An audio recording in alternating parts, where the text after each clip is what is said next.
Matt, you've been talking a lot. You have fun with these guys. You want to recruit guys that are fun. How much fun was that? Fletcher gave you the ball and they drenched you there to celebrate 500. Yeah. How much fun with these guys? Yeah. No, we have a great group of guys, and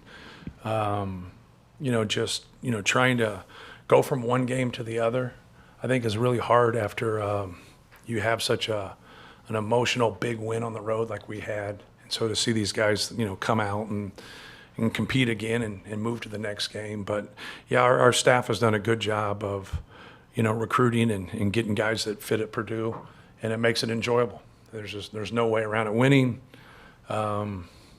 is a lot of fun, but like how you get there, right? How you get there on the day to day. And so that's what they probably get tired of me saying, making your hard work fun. But there's a lot of truth to it on both ends. Matt, going off of that, to get 500 wins, you have to coach a long time, but you also have to be successful consistently. The game's changed a lot in the time that you've been here and the time that you've been in coaching. How have you adapted to different rules and obviously the different stipulations that are in place for recruiting now? Yeah, I would say more is, just trying to stay up with the game and, keep learning. And just because you have success in a season, in one season, it doesn't mean you can have the same success the next year the same way. There's going to be some changes, but I'm not a big believer in changing for the sake of change. I think a lot of times guys, like, they look at it like you just, your play sheet gets stale to you. I think every coach that's like watching this and listening understands, like, you get into February and you play conference, basketball, and you got about 12 to 14 games underneath your belt against people that understand you and know you, that's competed against you. It just gets a little bit stale. So you're always trying to search for different actions or different ways to go about it. But you got to mix things up. Like, you got to be able to teach the pillars of the game a lot of different ways. But it's the same thing, the pillars of the game, like how you take care of the basketball, how you rebound the basketball, how you screen to get people open, how you manipulate a defense. Like, you got to mix things up and be able to change it, because when you keep doing the same monotonous things over and over and over, it gets, it just gets that. It gets boring as a player. So you got to be able to reach them. And I think that's the one thing, reading, going to clinics, like just keep trying to figure things out, and then organically kind of let things come to you. Like, don't always, when you don't know, like, competition normally sets rotations. Competition sets how you're going to play, and then, it'll just gradually come to you. So that's all we've really tried to do through the years is, realize we don't know it all and learn from our mistakes and learn from competition and get better. Matt, I don't know what landmark wins do for you, but on that list of 500, I think you're one of the very few, if the only one, to get the bulk of the wins at an alma mater. When you reflect on it at all, will that mean something to you? I think in time it does. Right now we have a really good team, and I'm, trying to, take in this win, not really the number of the win, but just take in the win and wake up tomorrow and get ready for Memphis.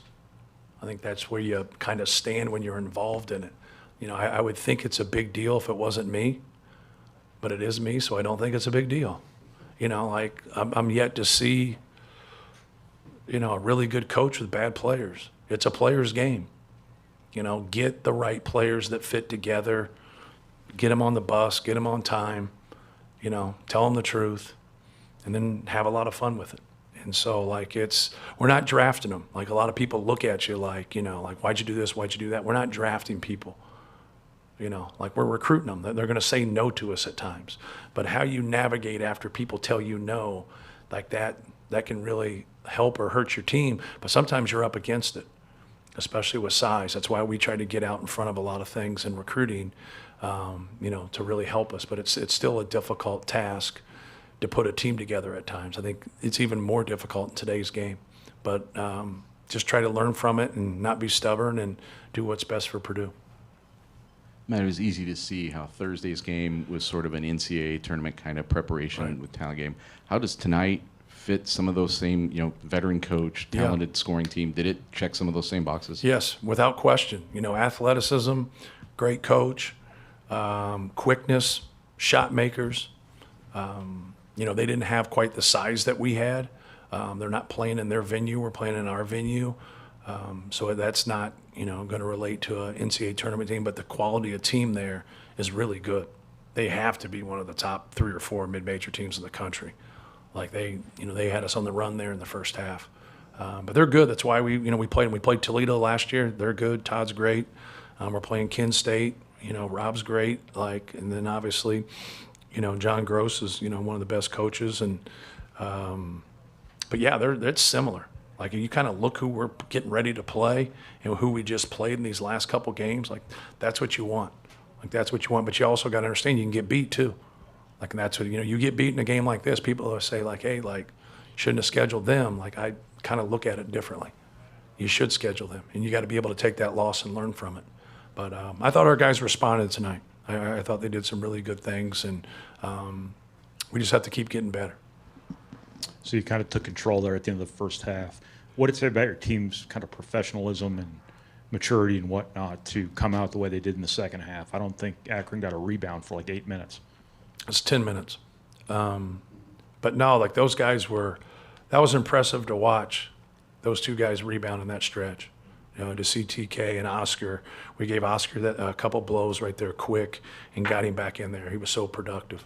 I mean, to get 14 rebounds in under 21 minutes, it's pretty impressive. I know TK got 15, but he had a little under 27. But no, they stayed with it. They were professional. They understood. I just didn't think, earlier we quite had that competitive fear.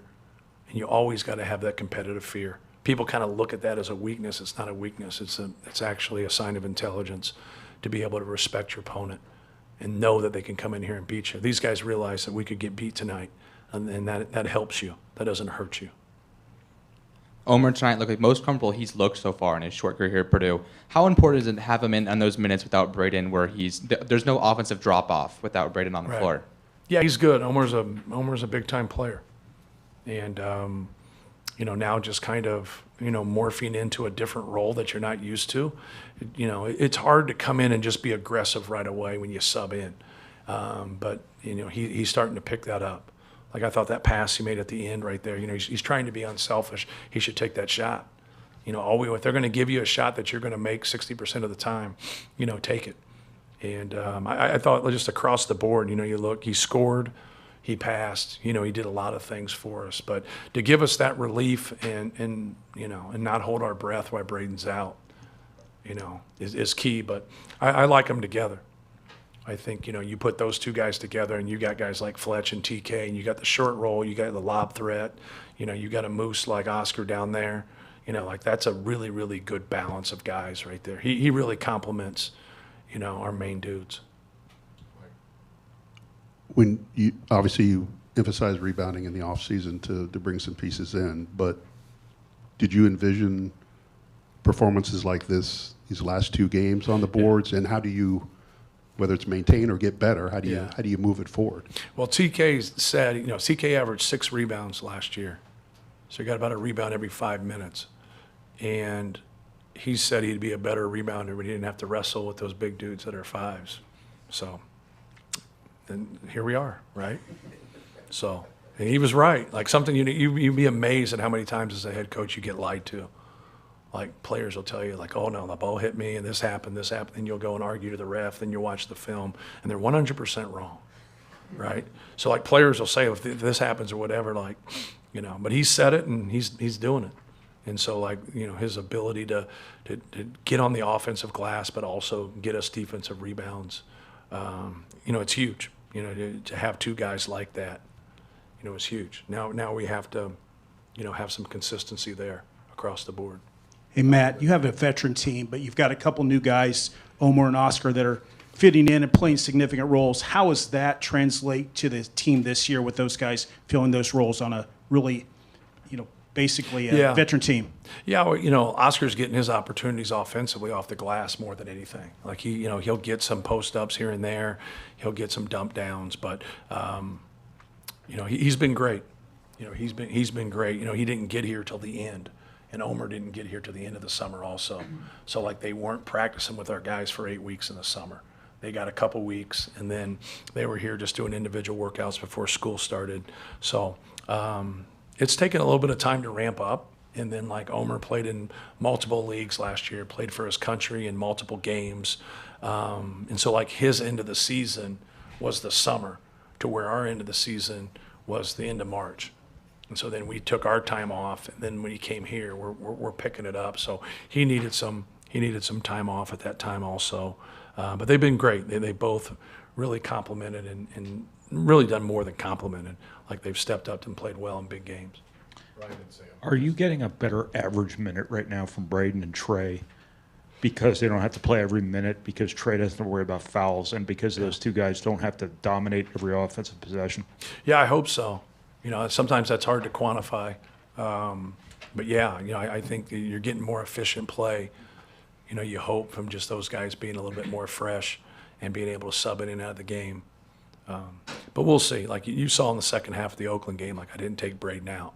I just didn't think that made a whole lot of sense for the position that we're in.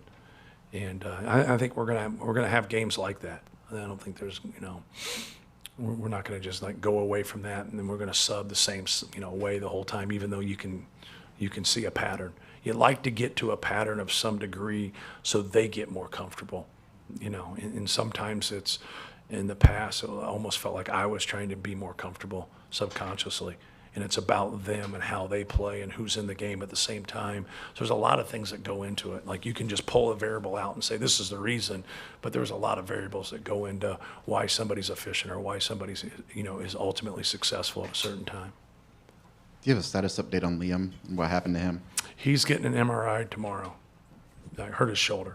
Shoulder came out, so they put it back in place, and so they think it's good news in terms of it's not going to be a long time that he'll be out, but we'll see. We'll see what that MRI says. Is it the same one you had repaired? No, the other one.